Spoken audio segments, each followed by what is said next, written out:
From the 10th Avenue Extension, Great Estate, this is MBN TV, your mega broadcasting network of Afuda Multimedia.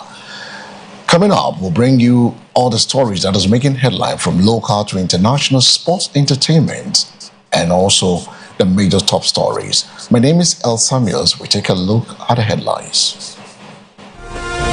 French President Macron headlines Ghana's global dialogue on reparatory justice. In business, Ghana targets global capital with reform drive. And on the international front, Israeli airstrikes hit Lebanese city of Tyre after Iranian warning.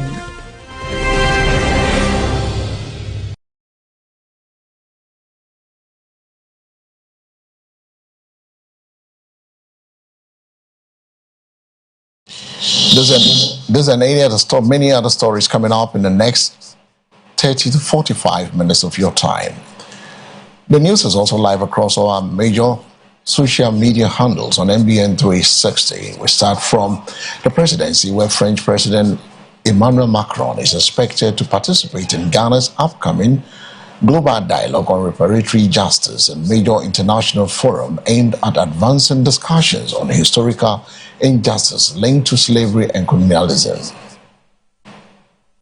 Ghana is set to host world leaders, academics, and civil society groups in Accra for a high-level dialogue on reparatory justice later this month. French President Emmanuel Macron's participation is being seen as a significant boost to global efforts to address the lasting effects of the transatlantic slave trade and colonial rule. The conference, championed by President John Dramani Mahama, will focus on issues including historical accountability, restitution, reconciliation, and pathways toward reparatory justice. Organizers say the dialogue will provide a platform for meaningful engagement between Africa, Europe, the Caribbean, and the wider international community on one of the world's most important historical and moral issues. The event is expected to reinforce Ghana's growing leadership role in global conversations on reparatory justice and historical accountability. Still with the presidency, the President John Dramani Mahama has invited Belarusian investors to explore opportunities in Ghana's healthcare, artificial intelligence, infrastructure, agriculture, and manufacturing sectors as part of efforts to strengthen economic ties between the two countries. President Mahama says Ghana is ready for deeper business partnerships with Belarus, highlighting key sectors that offer strong investment potential and long-term growth opportunities. Speaking at the Ghana-Belarus Business Forum in Minsk, the president emphasized Ghana's commitment to creating a business-friendly environment while promoting innovation, industrialization, and job creation. He noted that collaboration in healthcare, technology, infrastructure, and agriculture could help accelerate Ghana's development agenda and strengthen economic cooperation between the two nations. The forum forms part of President Mahama's official visit to Belarus, where discussions are expected to lead to new investment agreements and enhanced bilateral relations. Officials say the engagements are expected to open new avenues for trade, investment, and technology transfer between Ghana and Belarus. The future, it is said, belongs to nations that embrace technology and innovation. And so Ghana is positioning itself to become a leading digital economy in Africa.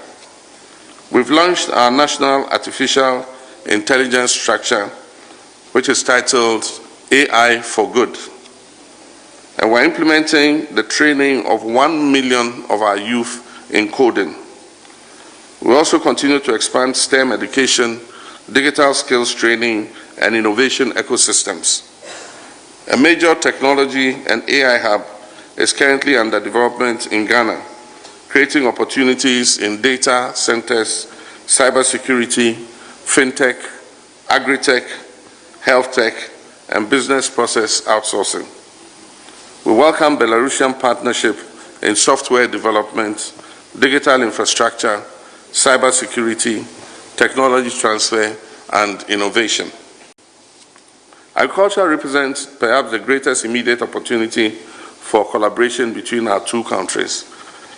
Belarus has earned a global reputation for excellence in production of agricultural machinery and equipment, fertilizer production, and agro-industrial systems. Ghana is currently undertaking one of the most ambitious agricultural modernization programs in its history. Through our Feed Ghana program, we're investing in mechanization, irrigation, improved seeds, livestock development, and agro-processing. We're establishing farmers' service centers across the country to provide machinery, technical support, and modern farming services to Ghana's farmers. Indeed, the ongoing procurement of agricultural machinery from Belarus for these centers is a practical example of how our partnership is already yielding tangible results. As I speak today, Ghana has placed an order for 1,840 pieces of agricultural equipment from Belarus.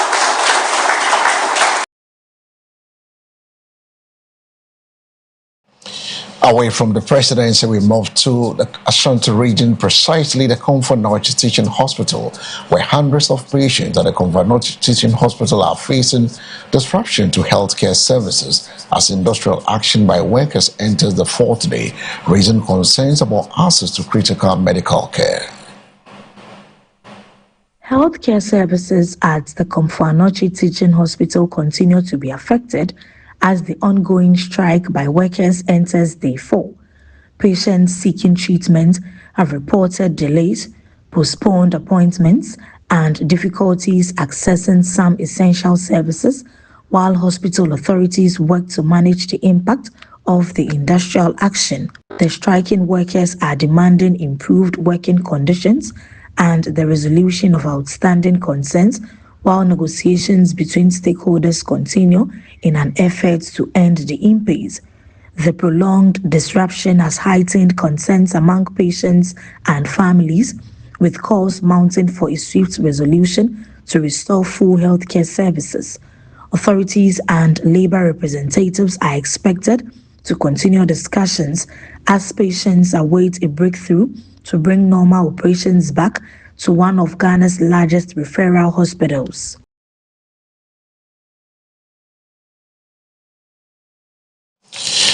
Away from the Komfo Anokye Teaching Hospital in the Ashanti region, the former Maslok Chief Executive Officer, Sedinam Temaklo, has said to be returned to Ghana after the U.S. court approved her extradition to serve a 10-year prison sentence following her conviction causing financial loss to the state and the related offenses. The United States District Court in Nevada has cleared the way for the extradition of former Maslok CEO Sedina Temaklo Ationu to Ghana. The court ruled that sufficient evidence exists to support Ghana's request and certified the extradition on multiple charges, including stealing, causing financial loss to the state, money laundering, and conspiracy-related offenses. Temaklo Ationu was convicted in absentia by the Accra High Court in 2024 and sentenced to 10 years imprisonment after she failed to return to Ghana following a medical trip to the United States. She has been in U.S. custody pending the extradition process, with the final surrender subject to approval by U.S. authorities. The development marks a major step in Ghana's efforts to enforce the court's judgment and recover accountability in one of the country's most high-profile public sector corruption cases.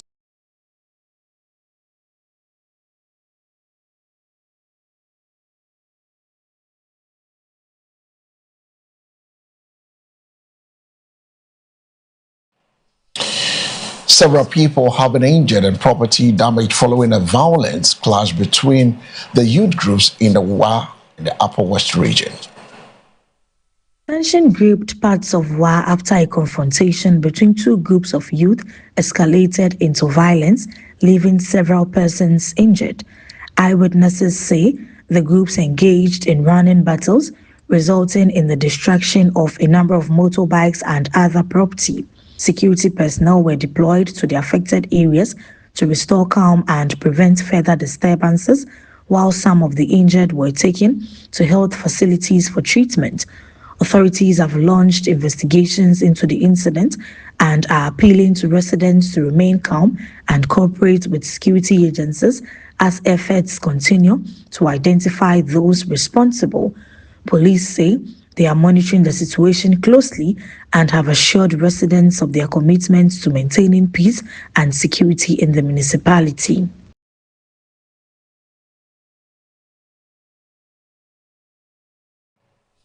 And with flooding issues happening in parts of the capital, heavy rains in parts of Accra has caused flooding along the Weija SCC Atala junction of Accra and Takoradi Highway, resulting in severe traffic congestion and disrupting movement for commuters.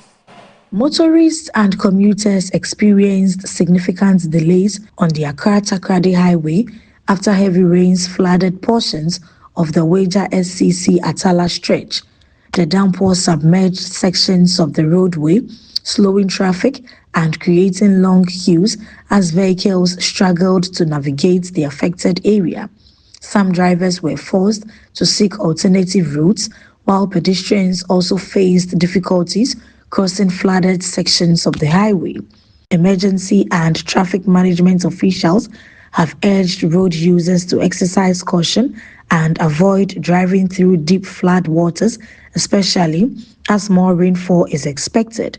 Authorities say monitoring efforts are underway and have advised residents in flood-prone communities to remain alert.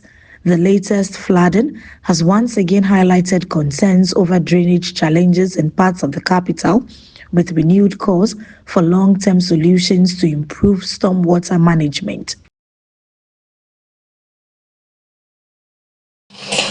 And now let's move straight away to the phone lines, go to the headquarters of the National Democratic Congress, the NDC, who will be celebrating the 34th anniversary flag raising ceremony. And we have the Deputy National Communications Officer in the person of Godwin Akogan.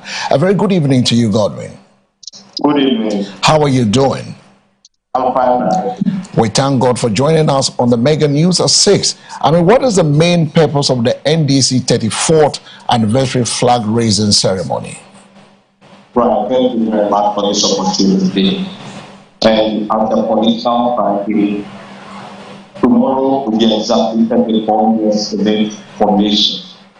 First of all, we raise red flags in memory of our leaders who formed this country. The first flag is our identification of where we are coming from as a revolutionary party. The second one is our NDC party. And then the third one is the flag of Ghana, which we all adore. In fact, within 34 years, God has been so good to us. We've had a couple of elections. We have won some, we have lost some. We are very happy that today we can confidently say that the people of Ghana have accepted our party, and though we are having two main political parties, today we still dominate as a party that has served Ghana the most. So tomorrow we are going to have this anniversary. We are going to mark this day and tell the people of Ghana some of the things that we will achieve, we've been able to achieve, and going forward, some of the things that we will put ourselves together as a political party to be stronger, better than what we are today. Now, I know you have the team 34 years strong, honoring our past, raising the flag for the future. Why is the party placing emphasis on this team? It's because we know when we began forming the team, we know how our democracy works, and today where our democracy is. So that is the main focus of our campaign. And as a political party, we hope to grow from strength to strength, just as our anthem says. So we are also backing this day so that others who are not yet members of our party will still be why they join the NDC and make their own. How does the anniversary reflect the party's performance and journey over the past 34 years?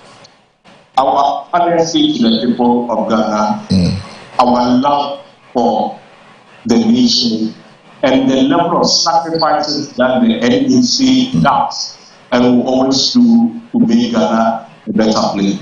That is our emphasis.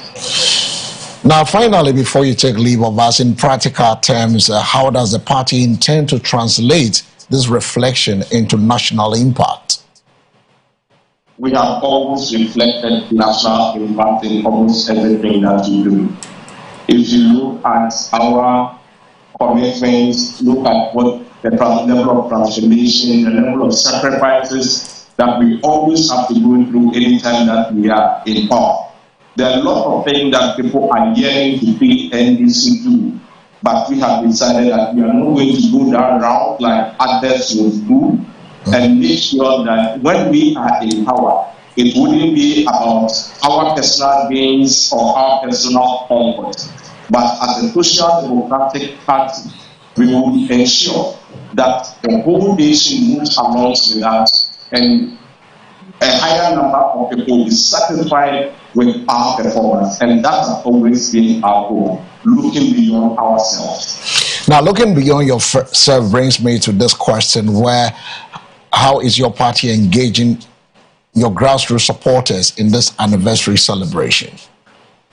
This anniversary will be marked at the national level because we don't intend to make it as big as doing a 50th or doing a 25th and all that. So this one will be on a very low key to the party office where you will have the vice president lifting the flag of Ghana, whilst we have our chairman also lifting that of the NDC flag. So basically, it's going to be a solemn moment to also remember those fallen heroes who sacrificed to get us this far. And also, we are going to have some speeches about our future. Godwin Akugan, thank you so much for talking to us. Thank you very much for having me. So we've been talking to the Deputy National Communications Officer of the NDC, Godwin Akugan, throwing more light on the flag-raising ceremony, which is happening tomorrow at the headquarters of the National Democratic Congress, the NDC. On this note, we go for a quick commercial break. When we return, we'll bring you business news, which is spearheaded by Nadidi Gogo.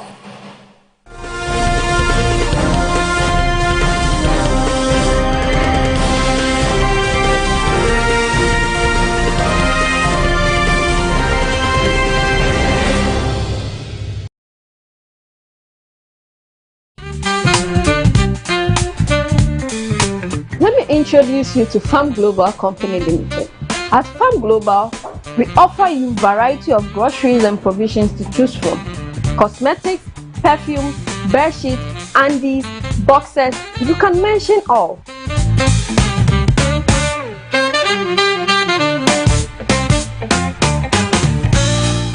This is our perfume stand, and we have variety of perfumes you can choose from for yourself and your loved ones. We cover Latapa, fragrance world, and quality perfumes that will last long on your body.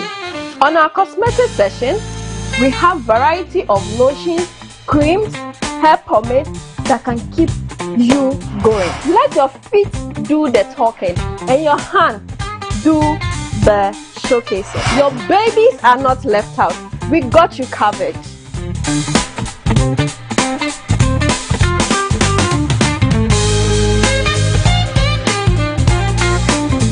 At Farm Global, we make shopping a beautiful experience for you and your family. You can be at home, send your list, and get it delivered for free. Yes, for free.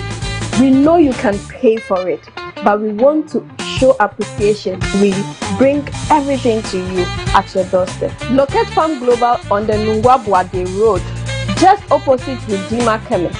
Call us on 0592 0999 52 or 050 384 3633. Farm Global, fast, reliable, and convenient.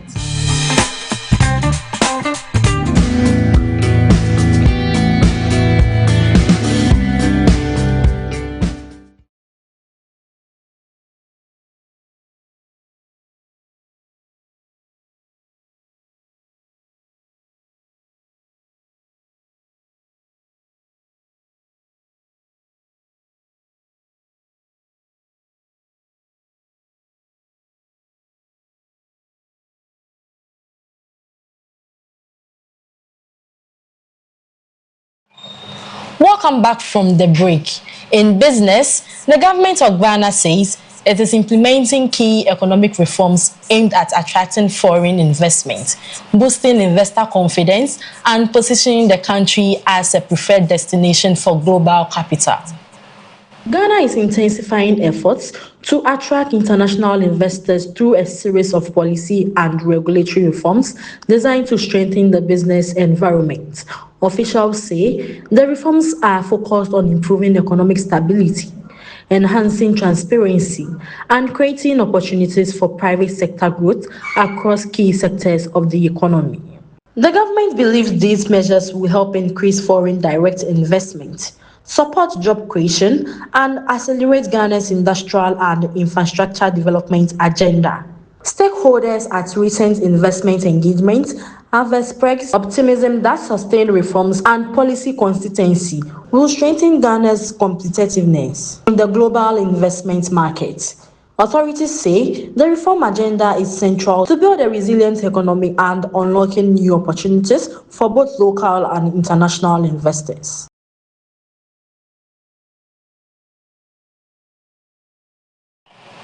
Away from that, Ghana and Norway have officially concluded the 7-year Fish for Development program, a partnership aimed at strengthening fisheries management, promoting sustainability, and improving livelihood within Ghana's fishing sector.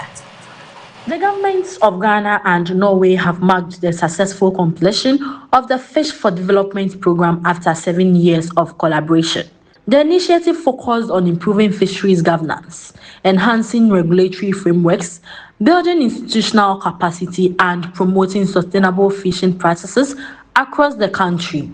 Officials say the program has contributed to efforts to protect marine resources, combat illegal fishing, and support coastal communities that depend on the fishery sector for their livelihoods. Stakeholders have praised the partnership for fostering knowledge sharing and strengthening Ghana's capacity to manage its fishery resources more effectively.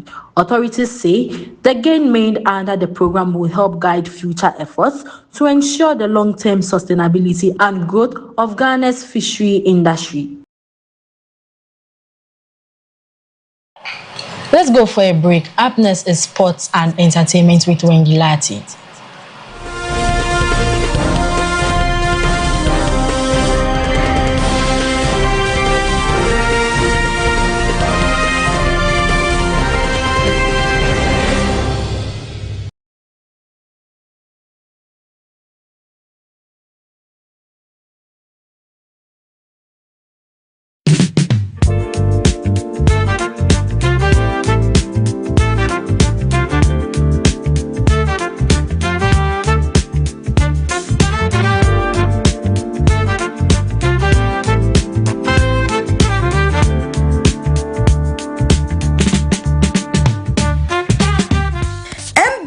Jasuni from Ejahima Sawuba MBN Jasua from 0245 882128 MBN Jasu coming home na yendi eja at the right place.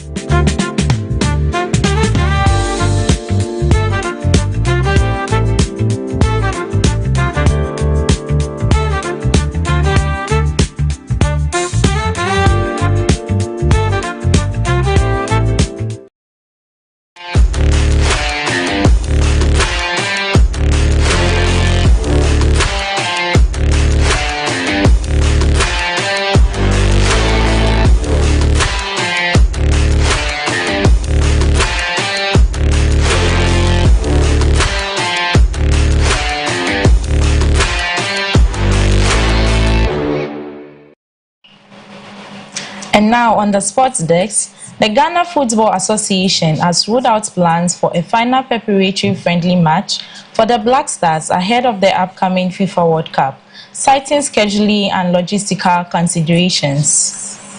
The Ghana Football Association GFA says the Black Stars will not play an additional final international friendly before the FIFA World Cup.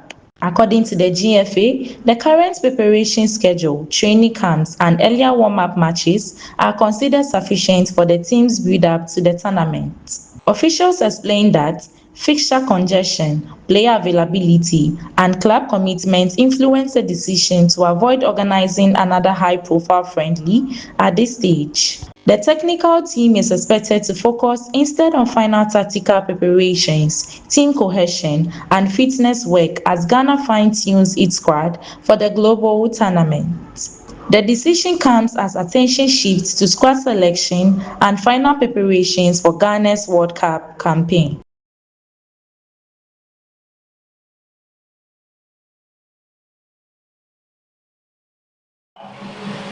Away from the Ghana Football Association, we dive our attention to the entertainment news where the award-winning Ghanaian musician Kiddy has announced his first ever solo headline concert in London, marking a major milestone in his international music career. Ghanaian Afrobeat and highlight star Kiddy is set to perform his first solo headline concert in London as part of his growing global music push.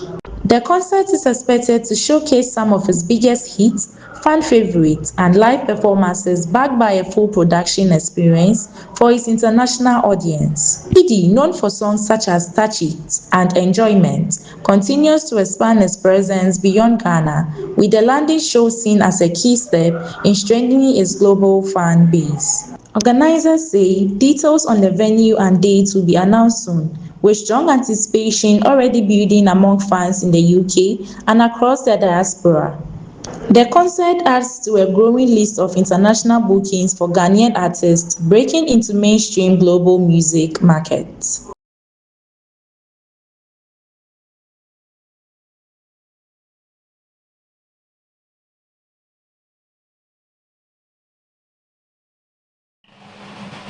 Up next is the international news.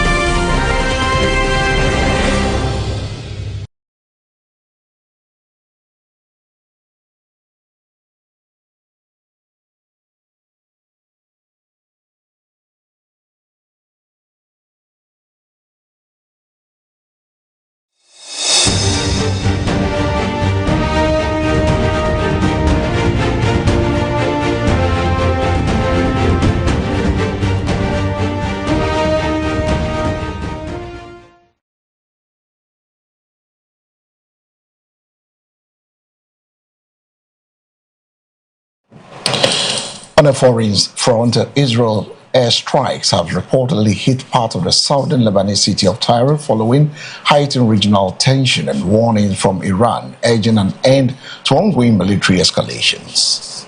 Israeli forces have carried out airstrikes targeting areas in and around the southern Lebanese coastal city of Tyre, according to regional reports, as tensions continue to rise across the Middle East. The strikes come amid escalating exchanges involving Israel and Hezbollah, with the situation further intensified after Iran issued warnings calling for an immediate halt to attacks in the region.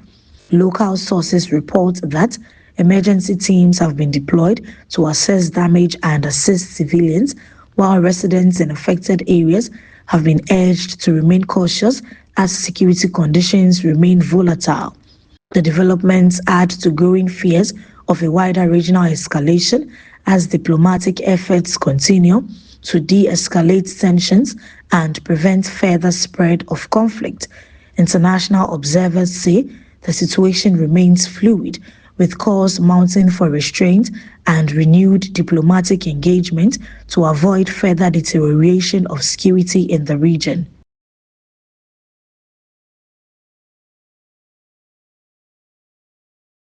Away from the Middle East, we move to the Asia, where the Philippines is experiencing hundreds of aftershocks following a powerful earthquake, with authorities warning that the death toll could rise as rescue operations continue in affected areas.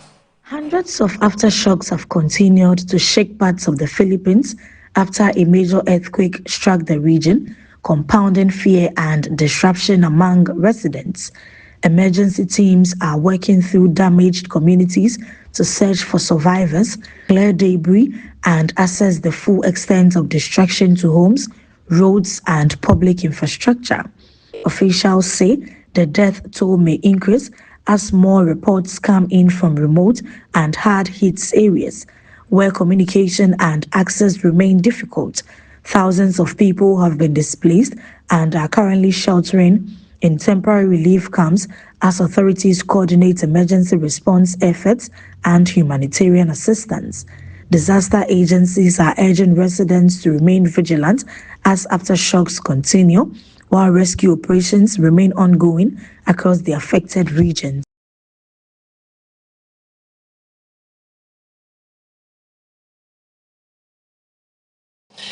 And this brings us to the end of this evening bulletin, live and direct from our studios on the 10th Avenue Extension, Greater Estate.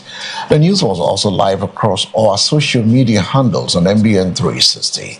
But before we take a leave, we take a second look at the stories making headlines. French President Macron headlines Ghana's global dialogue on reparatory justice. In business, Ghana targets global capital with reform drive. And on the international front, Israeli airstrikes hit Lebanese city of Tyre after Iranian warning.